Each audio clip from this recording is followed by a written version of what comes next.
I'm Bronnie Ware and I'm from Australia, currently in the UK, and I'm the author of Your Year for Change, Bloom, and my best known one is The Top 5 Regrets of the Dying. It's my first time back in the UK for a long time, and what called me back was this quiet whisper of my heart, and I just had this yearning to be back in London, and then a great opportunity for a podcast came my way, and that was a good enough reason for me to jump on a plane and get over here.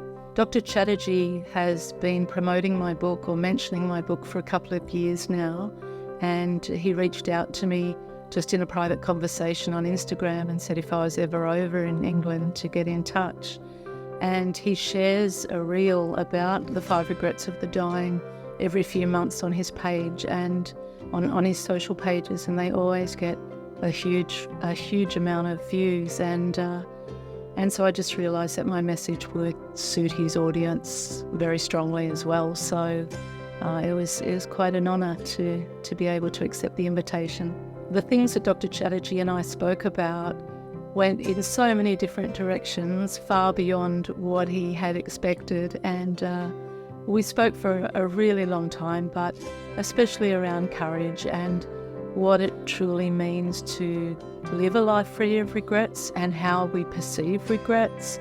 And oh my goodness, we just covered so many topics. It was a beautiful conversation.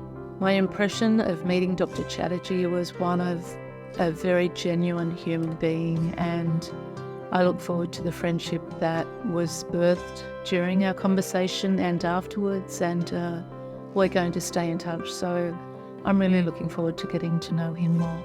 So this week, as well as Dr. Chatterjee, I've also been interviewed by Fern Cotton and by Chris Evans at Virgin Radio and Rebecca Campbell for her podcast. I had such a beautiful conversation with Fern Cotton, and she's an amazing host and asks some brilliant questions, which always makes such a difference when you're having a conversation. It doesn't feel like an interview then, it's just a conversation. And Chris Evans was fun and deep, and we were able to cover a lot, considering it was a short interview compared to the others. We were able to cover so much, and that's a credit to him being the host. And Rebecca Campbell and I, as two Aussie mums who live on opposite sides of the world, it was a really gentle, beautiful conversation. The Top 5 Regrets of the Dying is a memoir of my 8 years looking after dying people when I was a carer by their bedsides.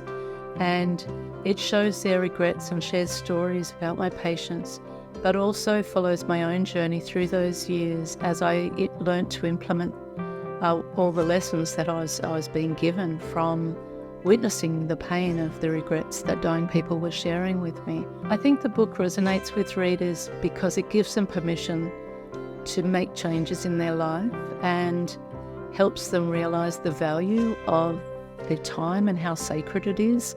And I think once you realise that, you become a lot more courageous. You live with a lot more bravery because you realise you don't have forever to honour your dreams.